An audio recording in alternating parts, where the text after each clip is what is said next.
Bonjour les graphes, ravi de vous retrouver pour cette nouvelle vidéo hebdomadaire. Je la fais avant l'ouverture des US et donc avant notamment de la stat inflation que l'on aura. J'ai pas de nounou tout simplement ce soir et donc je pense que ça sera un petit peu compliqué et les nuits sont un petit peu courtes et je suis globalement passé un petit peu à côté de la semaine, mais c'est le jeu, c'est la vie. Mais ça n'empêche pas, voilà, que je vais essayer de rester le plus objectif possible dans cette analyse. Donc également, je pense pas que je découperai la vidéo en deux. On va rester sur une vidéo pour réduire le temps que tout cela va me prendre, pour que ce soit quand même publié. Et je vous souhaite un long week-end ou de bonnes vacances pour celles et ceux qui en profitent. Donc ce qui va nous intéresser cette semaine, c'est là où ça a été très intéressant, c'est qu'on a continué le flight to quality. Donc on a vu essentiellement les valeurs américaines et notamment les GAFAM à la faveur de leurs résultats performer, surperformer, notamment on a vu Meta, etc. On voit énormément de volatilité sur ces valeurs-là, donc tout le monde est globalement sur les grosses caps, il n'y a plus personne sur les petites caps, alors aux US un petit peu plus bien entendu qu'en Europe, même beaucoup plus, parce que ça reste quand même le marché le plus large, mais toujours est-il, ce que l'on constate, c'est cela. Donc on a un petit peu une sous-performance du CAC 40 cette semaine par rapport aux indices américains, justement parce que les GAFAM ont tiré en tant que plus grosse pondération les indices par le haut, alors que chez nous, le luxe a un petit peu consolidé. Rien de bien méchant à ce stade, bien entendu, il faut bien souffler. Donc voilà où on en est. Également, autre point, je vous l'avais dit, une crise de crédit, si vous voulez, ça se déroule pas, ça se déroule lentement. Et après, ça se déroule subitement. Mais donc, on continue d'avoir des problématiques sur les banques régionales, etc. Là aussi, rien de nouveau, mais comme le marché est rassuré parce qu'on a le chevalier blanc, qui est la Fed, qui décidera non pas de sauver les actions, les actionnaires bien entendu, ou les créanciers, mais de sauver les épargnants et donc les dépôts, on se dit à ce moment-là, voilà, le risque il est essentiellement sur les actions, mais on voit le marché qui perdure. Après, voilà, à un moment donné, vous allez avoir une faillite sur de l'immobilier commercial ou sur un assureur ou sur un prêteur, etc. Et ça va être nouveau, on va reparler risque systémique, etc. Et puis, les banques centrales continueront de séparer un petit peu deux choses, c'est-à-dire leur politique de hausse de taux, voire très certainement une dernière hausse et puis après on va s'arrêter là pour la Fed et le quantitative tightening. Et donc à chaque fois qu'il y aura un risque de crédit, un risque de liquidité, c'est tout simplement on stoppera le quantitative tightening, on lâchera un petit peu de la planche à billets pour remettre de la liquidité dans le marché et puis ensuite on reprendra le quantitative tightening. Et on va fonctionner certainement comme ça pendant un certain temps. Donc là, on est partagé, si vous voulez, parce que l'inflation donc a baissé, mais on commence à avoir les statistiques de ralentissement économique. Alors pour l'instant, on est toujours dans un monde en croissance, une croissance molle, faible, mais une croissance quand même. Donc c'est-à-dire que la récession, pour l'instant, je veux dire, on peut éventuellement l'anticiper, mais c'est pas avant plusieurs mois qu'on va vraiment pouvoir savoir si ça va être une grosse récession ou une petite récession. Pour l'instant, tout ce que l'on a, c'est du ralentissement économique, du ramollissement. Ce qui va nous intéresser, donc, c'est les stats inflation, pour savoir, parce que si les biens durables désinflatent également et les services finissent par désinflater, ça permettra de décorréler un petit peu la stat inflation juste au lien avec l'énergie, parce qu'il suffirait d'un rebond des prix de l'énergie pour que tout de suite on reparle en disant l'inflation stagne. Donc du coup, on est dans une croissance molle, une inflation qui a baissé, mais qui potentiellement la question c'est de savoir est-ce qu'elle a encore du potentiel de baisser. Alors je pense in fine oui, mais ça peut prendre du temps et donc vous avez cette sous-vague mode stagflation qui peut en effet intéresser. Mais en tout cas on est dans le haut de cycle, on voit les semi-conducteurs qui se sont pris une balle, on voit un petit peu la décharge d'un certain nombre de titres, hein.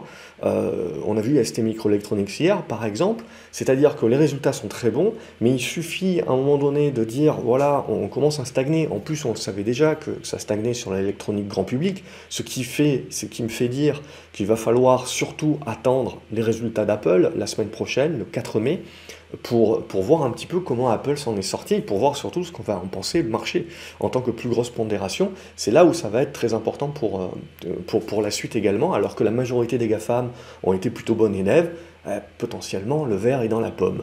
Donc ce qui va nous intéresser, ce sont ces éléments-là, si vous voulez, on est dans le ballottement, on est justement dans un marché qui va être partagé entre, oui, on a du ralentissement économique, mais potentiellement, c'est pas une récession et on va rester en croissance molle, mais ça reste quand même de la croissance, et l'inflation va baisser ou va un petit peu stagner, etc. Donc, vous voyez, on va être dans ce ballottement à chaque fois dans les stades. Est-ce qu'on joue la récession? Est-ce qu'on joue le fait que finalement, non, on est dans de la croissance molle, mais ça reste plutôt stable.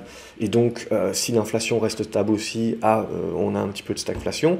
Donc, ce sont ces éléments-là, pour moi, qui sont importants de rappeler, sans oublier qu'à un moment donné ou à un autre, vous aurez une autre faillite, il y aura d'autres faillites, il y aura d'autres trucs qui viendront. La seule question à se poser, ça sera, est-ce que le marché prendra peur vis-à-vis du risque, ou est-ce qu'il partira du principe que les banques centrales vont être là et vont continuer d'être chevaliers blancs. Donc c'est ça pour moi le point majeur. Une fois que l'on a dit ça, on regarde le 10 ans américain et on en est là. On est typiquement dans le ballottement, et on est dans un ballottement de haute figure. C'est-à-dire que si je casse ici par le bas, ça ce sont mes prix obligataires, c'est-à-dire que si mes prix obligataires baissent, ça veut dire que mes taux montent. Si mes prix obligataires augmentent, ça veut dire que mes taux baissent. Donc là, l'idée, c'est en gros, ce type de figure-là, ça a plutôt des probabilités de casser par le haut. Ce qu'il ne faut pas penser, c'est parce que ça va casser par le haut que tout de suite les taux vont baisser jusqu'au niveau que l'on avait au Covid, etc. Et on retourne dans un monde de taux bas et d'arrosage de planches à billets, etc. Certes, au début, on se fait un petit peu peur sur la crise de crédit et la récession, mais in fine, les taux sont bas et on va continuer d'arroser gratuit en mode japonisation. C'est un scénario, mais je ne pense pas qu'il faut brûler les étapes. C'est-à-dire qu'on peut très bien casser cette figure par le haut sans pour autant monter en ligne droite. Il y a quand même un certain nombre de résistances au préalable qui nous font encore rester dans une tendance baissière qui se neutralise dorénavant et qui, en cassant ici par le haut, lancerait un rebond. Mais vous voyez, même si on a le rebond, ça peut témoigner du ralentissement économique et d'un petit peu de quelques risques de crédit, mais pas non plus d'un crack économique. C'est ça qui est important. Et on va voir, le dollar aussi va revêtir une importance stratégique pour un petit peu voir venir les choses. Donc là, l'idée, voilà, c'est juste de rester un petit peu le nez là-dessus et de pas tirer des conclusions hâtives en mode long terme à ce stade-là. Donc on casse ici par le bas, on reviendrait chercher le bas de la figure, ce qui ferait très peur à certains en disant « Ah, vous voyez, l'inflation remonte, etc. L'inflation n'est pas vaincue. Donc j'ai mes taux qui augmentent. » Donc ça me fait peur à mes valeurs de croissance, etc. Ça permettra d'être un bon prétexte pour corriger sur les valeurs de croissance, etc. Mais toujours est-il qu'on restera encore dans la figure. Donc pour moi, ça sera là aussi, il ne faudra pas faire des plans sur la comète et voir nécessairement un signal de long terme en mode on va rester dans un monde inflationniste, etc. Pour moi, voilà, ça sera juste une intégration que, à ce stade-là, on n'est pas encore suffisamment avancé dans le processus économique pour qu'on ait une désinflation au niveau des biens matériels et des services qui puissent justement être dans la capacité de compenser toute hausse des matières premières qu'il peut y avoir, que ce soit le pétrole, que ce soit le gaz naturel, etc., les matières premières qui impactent le consommateur. Et on voit la confiance du consommateur commence un petit peu à s'éroder.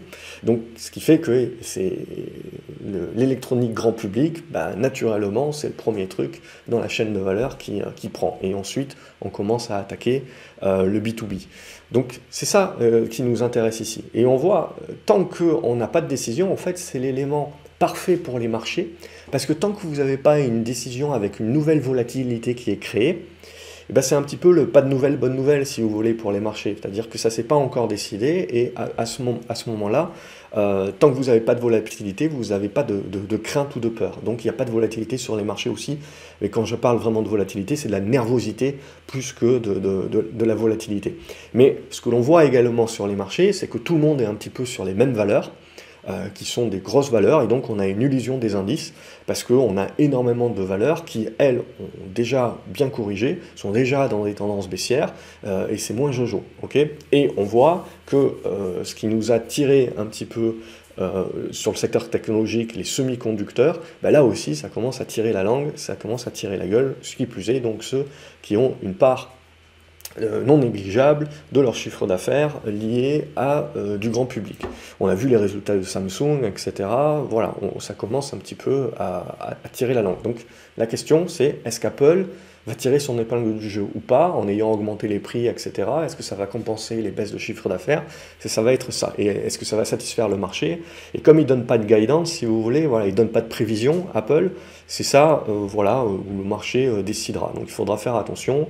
On a vu Amazon, dans un premier temps, on a acheté, puis on a eu peur globalement qu'on perdait des parts de marché, et finalement on a vendu. Donc on voit ça bouge très très vite, c'est des énormes caps, et vous avez vu Meta, enfin vous êtes capable de gagner plus 15% comme ça en after sur des résultats. C'est pas une petite cap, c'est pas une biotech, quoi. Donc là c'est des milliards et des milliards, donc c'est à ne pas négliger la volatilité qu'il y a sur le marché, sur le fait que tous les flux sont tous pareils. Donc ça veut dire que si un jour il y a une mauvaise nouvelle, c'est là où la porte de sortie de secours, si vous voulez, elle va être un petit peu étroite pour que tous ces flux-là, ils décident de passer. Donc c'est ça où il faut faire un petit peu attention. Et donc ce que l'on voit, c'est que les GAFAM ont tenu les marchés cette semaine, et donc on pourrait dire c'est positif, le Nasdaq est revenu sur les 13 200 points, etc. Mais d'un autre côté, tout ce qui est télécom, tout ce qui est santé, tout ce qui est en gros valeur défensive, ça attire énormément les flux aussi. Donc c'est-à-dire qu'on voit qu'on a joué les résultats des GAFAM ou de quelques grosses caps qui ont bien performé, le luxe, etc. chez nous. Mais également, alors vous avez du Air Liquide et compagnie, on a fait le topo la semaine dernière, mais également on a beaucoup de flux qui viennent sur des valeurs défensives. Donc je veux dire, le marché, il faut bien dire que le marché est quand même très prudent. Donc c'est là aussi où il faut faire attention. C'est des hausses pour moi qui sont réalisées avec un minimum de participants en termes de nombre d'actions. Et beaucoup des hausses sont liées à des valeurs défensives. Donc on est bien en train de jouer le haut de cycle. Donc il faut faire attention, si vous voulez, de ne pas se faire complètement illusionner par des mouvements de court terme actuellement, alors qu'on voit le marché qui devient de plus en plus protecteur, défensif, etc. Alors bien entendu, il y a deux façons de voir les choses. C'est-à-dire, d'un côté, donc on se dit, le marché devient de plus en plus défensif, etc. Donc il faut être prudent. D'un autre côté, vous avez énormément de gérants qui sont en dehors du marché. Donc on a essentiellement des stratégies avec de l'algo qui tire un petit peu tout ça par-dessus.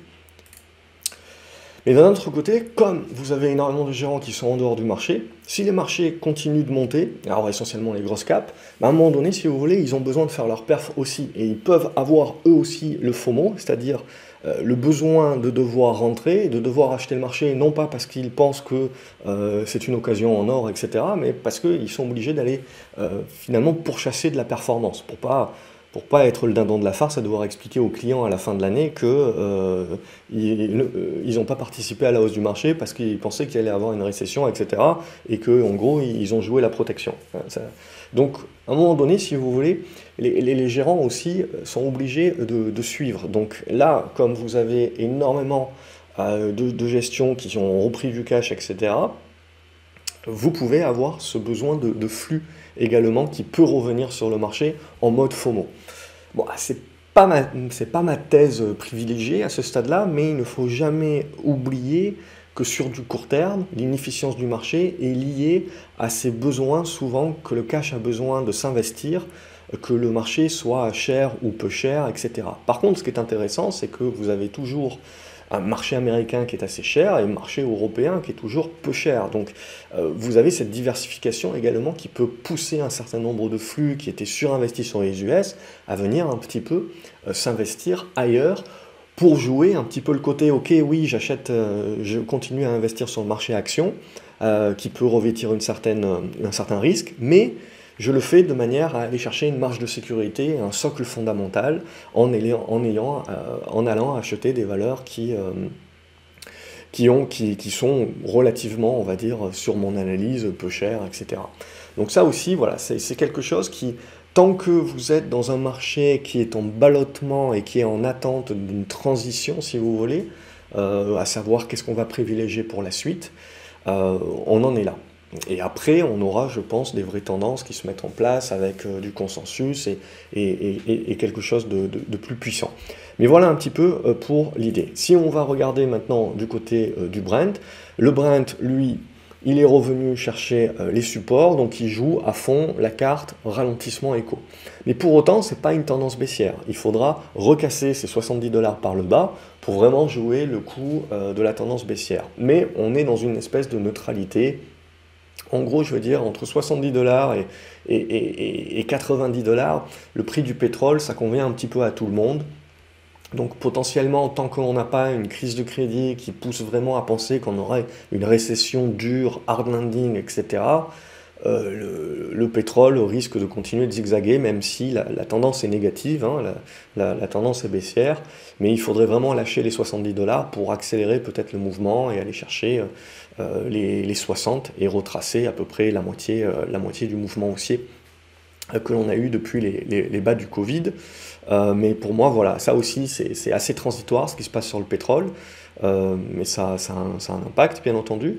Ce qui va surtout m'intéresser, c'est l'euro-dollar. Donc l'euro-dollar, on voit, l'euro est en rebond, donc le dollar avait une certaine faiblesse, qui fait dire à beaucoup de personnes des dollarisations, etc. En règle générale, c'est le moment qu'on choisit pour sortir un petit risque, une petite faillite, un petit risque de crédit, tout ce que vous voulez, et paf, tout d'un coup, tout le monde va acheter du dollar en mode refuge. Et là, l'argument des dollarisations, on se rend compte que c'est très bien, mais c'est peut-être pas demain la veille. Okay, donc c'est un processus qui est très très long, ça, et pour moi, ça sert à rien de parier sur ce genre de truc. Donc, on va plutôt jouer les modes de sous-vague, c'est-à-dire qu'on a eu un très bon rebond sur l'euro. Si le dollar a envie de rebondir maintenant et de prendre un petit peu de force sur l'argument qu'il choisira, en règle générale un argument de peur, ou l'argument que dorénavant, si vous voulez, la Fed potentiellement va encore augmenter ses taux de 0,25 et peut-être laissera entendre qu'elle va encore les monter de 0,25, donc il faudra encore pricer la différence de hausse des taux entre les États-Unis et l'Europe. N'oubliez pas que économiquement, les États-Unis commencent à ralentir alors que l'Europe, pour l'instant, se défend plutôt bien. N'oubliez pas qu'il y a un décalage, économique entre les US et l'Europe parce que l'Europe a réagi beaucoup tardivement, on va dire plus tard que les États-Unis et moins fortement que les États-Unis pour motiver le rebond économique. Donc si vous voulez, nous on est encore en train d'avoir la fin du rebond économique, parce qu'il y a encore quelques petites aides, des trucs, des machins. Donc le ralentissement économique viendra, mais viendra peut-être plus tard que ce qui est en train d'intervenir aux US déjà. Donc ça, il faut l'intégrer. Et la Chine, même chose. Aujourd'hui, on est très motivé sur un certain nombre de valeurs parce qu'il y a la réouverture et le rebond de la Chine. Là aussi, je vous le donne en mille, c'est une question de quelques semaines, si vous voulez, pour qu'on se dise, ok, le plus gros est certainement passé, et maintenant on va se réinquiéter que la croissance chinoise, c'est plus ce que c'était, et là aussi, c'est de la croissance molle, et les Chinois rentrent dans les mêmes problématiques que l'Occident, quelque part, avec à gérer un petit peu de croissance molle. Donc là, si le dollar a envie de corriger, enfin si l'euro a envie de corriger, donc le dollar a envie d'un petit peu monter et d'aller chercher les 1,08, il peut, sans pour autant remettre en cause la tendance haussière qui est dans un triangle plus large. Donc il faut juste intégrer que voilà, il y a des mouvements un petit peu de zigzag qui peuvent se mettre en œuvre dans des figures assez larges actuellement, donc qui peuvent matérialiser un petit peu cette transition dans laquelle on rentre, je pense, pour ce printemps-été. Avant que l'on puisse anticiper plus facilement ce qu'on jouera pour la fin de l'année, en sachant où un petit peu mieux où on met le curseur sur le ralentissement écho. Donc là, voilà, mais sinon, il n'y a pas d'inversion de tendance à ce stade-là, en tout cas, c'est pas ce qu'on va regarder. Juste un petit coup sur les semi-conducteurs également. Pour moi, c'est la même chose qu'on a dit en début de vidéo, donc on a corrigé. Et à partir de ce moment-là, on est en train de revenir sur des zones de soutien, donc vous pouvez avoir du rebond technique. C'est absolument pas encore à ce stade une inversion de polarité et de tendance, on ne va pas parler de tendance baissière. C'est une correction et vous rentrez dans une espèce que j'appelle le ventre mou, c'est-à-dire des phases de congestion de range, entre deux bornes, et tant que vous ne sortez pas, vous n'avez pas de relance haussière, vous n'avez pas de poussée baissière. Donc en gros, on ne va pas jouer le mode récession, mon Dieu, on va tous mourir, tant qu'on ne passera pas, je pense, en dessous de la zone des 360 sur le SOX, l'indice des semi-conducteurs. Et pour relancer la tendance haussière, en mode tout va bien, tout le monde il est gentil, vous voyez, il faudra redépasser cette zone des 430. Et donc tout ce qui se passe entre les deux, ben, c'est essentiellement du marché de trader, hein. Donc c'est de la volatilité et de la construction en trading. Donc voilà, donc là aussi, vous voyez, on rentre un petit peu dans les phases de ventre mou, de transition, on est en attente. On passe aux indices maintenant. On va regarder d'abord le DAX. Le DAX qui est en train de bloquer continuellement 15 900 et qui revient sur support. Bon, au bout d'un moment, si vous voulez, ça fait quand même plutôt pas mal de tests, donc je pense plutôt qu'on va aller chercher un niveau plus bas. Là aussi, c'est pas parce qu'on va baisser à un moment donné de 2 ou 3% sur les indices qu'il va falloir tout de suite sortir la dernière vidéo de la marche en mode on va tous mourir, etc. Il faut savoir d'où on vient, ok, et comprendre qu'à un moment donné ou à un autre, c'est normal, on va consolider pour une raison X ou Y, et il va falloir faire du prorata. On a surtout, c'est un gruyère, surtout le CAC 40 est un gruyère également, donc on a laissé beaucoup de gaps, donc c'est-à-dire que si on veut user d'un prétexte X ou Y pour jouer à se faire peur et aller jouer à refermer les gaps en mode tranquille ou en mode panique, eh ben on peut. Pour moi, je vais mettre le pivot ici, c'est-à-dire que tant qu'on tient les 15 300, je ne retourne pas ma veste. Que le marché corrige, oui, très bien. Il peut aller chercher, on voit, il y a plusieurs niveaux, 15 600, 15 500, et derrière cette zone de gap aux alentours des 15 300. Donc s'il veut, il peut, globalement, pour moi, de toute façon, il faudra patienter encore à ce stade-là pour avoir les constructions. Si on regarde, je ne le fais pas dans l'ordre, mais tant pis, si on regarde le Dow Jones, on va retrouver une configuration qui est positive également, donc on continue de valider une zone de soutien qui est là sur les 33 000, donc ça c'est pour moi, ça sera mon premier pivot. Donc tant qu'on va tenir ça, on reste positif, on reste dans le haut de la figure, voilà, et il ne faut pas négliger que potentiellement ça peut casser par le haut, ok, et après voilà, est-ce que c'est un piège, est-ce que c'est pas un piège? Là pour l'instant on est au milieu du gué, donc on est en attente, chacun peut avoir un avis, mais globalement on est au milieu du gué, donc on est en attente. Il y a eu un très bon chandelier hier, il va falloir en fait qu'il confirme, c'est-à-dire en ayant la capacité de tenir les supports, c'est-à-dire 33 500 à peu près, pour confirmer, essayer d'aller chercher l'oblique. Si on réintègre et qu'on repasse sous les 33 500, je prends ça comme un signal de faiblesse. Attention, ça ne veut pas dire vendez tout, prenez les jambes à vos cou et on jette le bébé avec l'eau du bain. Non, ça veut dire, voilà, c'est juste le signal d'hier qui est annulé et en gros, on reste dans une espèce de ventre mou en attendant plus et mieux. On va un petit peu prolonger. On va prendre le MIG 40, donc l'indice italien, donc qui est très orienté valeur value et surtout valeur financière. Donc là aussi, c'est très important de regarder ce type d'indice-là pour un petit peu palper le risque de crédit et comment le marché le voit. Donc on voit tout de suite les réactions quand vous avez ces risques de crédit. Et à ce stade-là, vous voyez que on a corrigé également sur cet indice-là, donc on voit bien la capacité de surperformance du DAX d'un certain côté parce qu'il est très diversifié, et du CAC 40 parce qu'il est très concentré. Sur les indices qui sont un peu plus financiers et compagnie, on voit qu'on a rejoué un petit peu le coup, ah tiens, les dépôts des banques régionales, c'est pas top, donc il va falloir que la Fed continue de sauver tout le monde.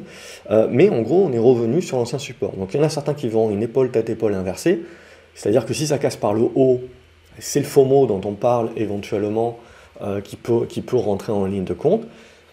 C'est pas le scénario que je privilégierais, honnêtement, mais faut pas le négliger parce que c'est des trucs qu'il faut pas louper, quoi. Mais à ce stade-là, voilà, je le laisserai, c'est encore tiré par les cheveux, je trouve, donc je le laisserai de côté. À ce stade-là, on est revenu sur support, on va voir comment le rebond va se faire, et si le rebond met un petit peu trop de temps à dépasser à nouveau les 27 500 et reste un petit peu dans le bas de la figure, on se dira là aussi qu'on peut se mettre à corriger, mais vous voyez, les figures sont très larges.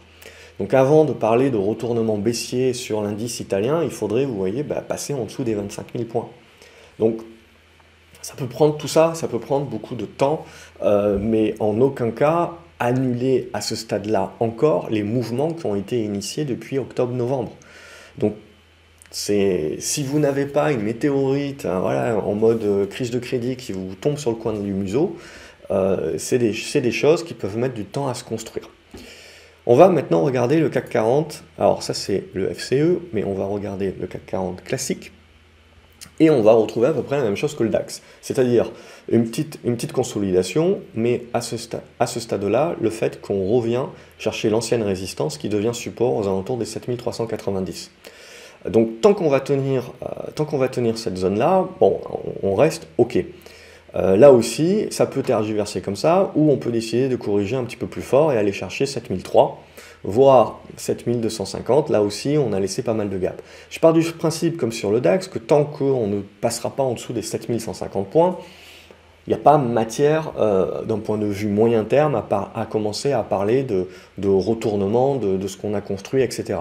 Et là, même au-delà de ça, vous avez les 6800 points, qui est le point majeur. Mais ça, pour moi, ça serait une première alerte, passer sous les 7150. Donc voilà un petit peu où on en est. Je veux dire, il n'y a pas d'anticipation. S'il y a un risque de crédit, un truc, un machin qui sort, un cadavre du placard, etc., oui, il y a matière avec tous les gaps qu'on a laissés derrière et le fait qu'on est monté en ligne droite sans consolider, il y a matière, si vous voulez, si le marché veut corriger de manière abrupte au prorata, il peut le faire. Mais s'il veut prendre son temps et consolider et attendre globalement de nous former des figures de congestion, il peut le faire aussi. Donc c'est juste garder dans un coin de sa tête que si le marché veut retrouver de la volatilité, c'est ça le vrai risque. C'est pas complètement qu'on retourne les tendances à la baisse du jour au lendemain, etc. Non, c'est qu'on peut retrouver de la volatilité. On peut retrouver de la nervosité éventuellement. Mais globalement, voilà, c'est ce qu'on a vécu aussi sur le mois de mars. Donc après, c'est à savoir jauger les risques. Donc voilà un petit peu où on en est sur ces éléments-là. Et on va regarder un coup de Nasdaq. Et on va retrouver donc ce côté-là. Donc petite consolidation qui vient chercher les supports ici et grosse réaction. Alors, grosse réaction grâce aux GAFAM, gros volume qui rentre sur les GAFAM, etc. Et donc le quid là maintenant c'est OK, on peut consolider un petit peu.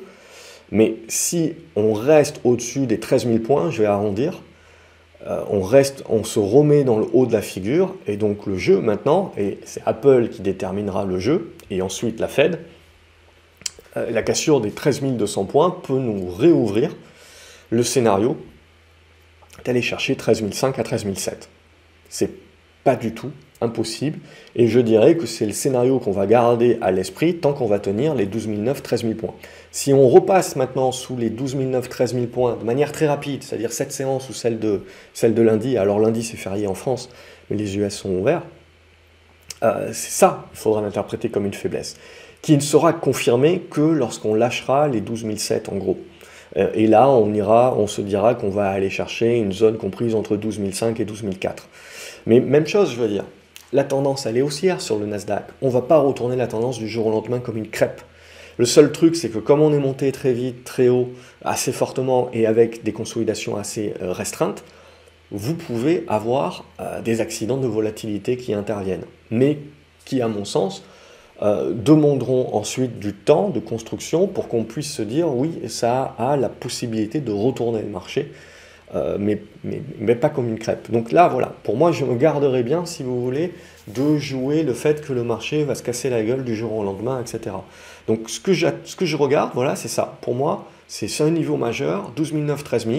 Tant qu'on est au-dessus, je pars du principe que le mouvement acheteur qu'on a eu hier peut consolider un petit peu, mais reste valide. Si on repasse en dessous, ça sera mon indication qu'on valide bien le fait que la hausse s'est faite avec très peu d'acteurs et que le marché n'a pas envie de poursuivre. Parce que qu'est-ce qui se passe là? De quoi on a besoin? C'est-à-dire qu'on a besoin d'Apple, mais on a surtout besoin que le marché joue le FOMO et joue le rattrapage sur toutes les autres valeurs, et toutes les autres valeurs moins grosses. Donc en gros, qu'on revienne sur des petites caps, qui ne sont pas si petites que ça, parce qu'elles sont de plusieurs milliards aux US, hein, tout est plus grand aux US, mais en gros c'est ça. Donc en gros toute la question maintenant ça va être, est-ce que les flux sont dans la capacité d'aller acheter le reste de la cote et de faire participer le reste de la cote, du coup, pour aller chercher ces 13 500, 13 700, ou est-ce que c'est un piège et donc on a juste une partie de la cote pour l'instant qui est participative et les flux ne vont pas chercher les plus petites capes. Les flux vont chercher les valeurs défensives. Et donc, quand ces valeurs GAFAM vont s'essouffler, la tendance s'essoufflera aussi et il n'y aura pas de relais. Il n'y aura pas de relais sur les plus moyennes petites capes. Donc c'est ça qu'on regarde. C'est ça vraiment pour moi le tournant. Et donc c'est pour ça que voilà, il faut regarder. Et donc le pivot, je vais le mettre à 12 900, 13 000. En dessous des 12 900, 13 000, je me mets à penser, le marché ne lance pas de relais et les GAFAM sont en train de perdre le souffle. Et donc voilà, ça c'est ce qui va m'intéresser. Voilà un petit peu pour ce que je voulais vous dire. Pour l'or et le dollar, on va juste finir rapidement. Et pour l'or et le dollar, là aussi, on est rentré dans des consos. Alors comme on l'a vu, on a peut-être l'euro qui va consolider, donc le dollar un petit peu monter. Donc ça peut nous impacter un petit peu le gold. On attend tout simplement la Fed de ce côté-là aussi. L'argent, ça va être la même chose. Les tendances, là aussi, sont haussières. Comme on est monté haut et fort, il faut considérer qu'on a le droit de consolider également au prorata et que ça peut prendre du temps avant éventuellement de relancer. Mais on reste dans des dynamiques haussières. Voilà pour cette vidéo. Je ne ferai pas les actions parce que mon temps est compté, mais je voulais vraiment dégrossir cet aspect-là indiciel. Surtout pour cette semaine, on reprendra les actions la semaine prochaine parce on aura peut-être un petit peu plus de vues parce que le gros des résultats sera passé et on se mettra en mode Fed, oh qu'est-ce qu'ils vont décider. La Fed c'est assez simple, ils vont monter de 0,25, mais c'est le discours qui va être le plus important, c'est-à-dire c'est est-ce qu'on stoppe ou est-ce qu'ils disent vraiment on stop, mais je ne pense pas qu'ils diront on stop, je pense qu'ils diront en gros on va se donner peut-être un petit peu le temps de voir quelques autres stats avant de potentiellement reprendre la hausse des taux ou de dire stop. Je ne pense pas que dès la prochaine réunion, ils vont dire stop. Mais ce qui changera, c'est en gros de dire 0,25 oui, mais est-ce qu'ils diront on fait 0,25 la réunion d'après aussi et après on se donnera du temps pour réfléchir, ou est-ce qu'ils vont dire on fait 0,25 maintenant, mais la réunion d'après on se donne déjà du temps pour réfléchir. C'est ça, c'est là où on met le curseur. Mais pour moi, à 0,25 près, je pense pas que ça chamboulera pas le monde. C'est plus une question de flux maintenant et de savoir ce qui se passe sur les GAFAM et est-ce qu'on est capable de faire du relais sur les moyennes capes. C'est ça plutôt qui va surtout m'intéresser pour la suite. Donc voilà, j'espère que la vidéo était la plus claire possible, vous permet d'y voir un petit peu plus clair avec cette prise de recul. N'hésitez pas à la liker, à la partager sur vos réseaux éventuellement, que ça puisse aider peut-être vos amis. À me dire ce que vous en pensez dans les commentaires, ça me permet toujours d'éventuellement améliorer les choses ou d'appuyer peut-être plus sur un certain nombre de points. Et la semaine prochaine, on reprendra les analyses actions. Ce week-end, je suis un petit peu pris de court. Voilà, excellentes vacances pour celles et ceux qui le prennent, excellent long week-end et 1er mai aux autres. Et on se retrouve donc lundi ou mardi sur graphcobourse.fr pour un certain nombre d'analyses, je verrai. Et également, pour celles et ceux que ça intéresse, j'ai souvent beaucoup de questions, à savoir où est-ce que tu partages tes positions en temps réel, etc. C'est au sein de l'Académie des Graphes. L'Académie des Graphes, c'est une formation, mais c'est également donc un accompagnement au quotidien avec une communauté. Et mardi, je lancerai certainement une réouverture pour celles et ceux que ça intéresse, justement pour s'inscrire à cette académie. Vous pouvez vous inscrire au mois sans engagement, comme ça vous regardez si ça vous intéresse, si ça vous intéresse pas, et vous pouvez vous désabonner quand vous le voulez. Ou à l'année pour avoir tout de suite tout ce qui est formation, etc., de débloquer tout de suite. Voilà, donc ça, c'était le petit moment pub. Je m'arrête là. Je vous souhaite un excellent week-end une nouvelle fois et je vous dis à la prochaine. Salut les graphes.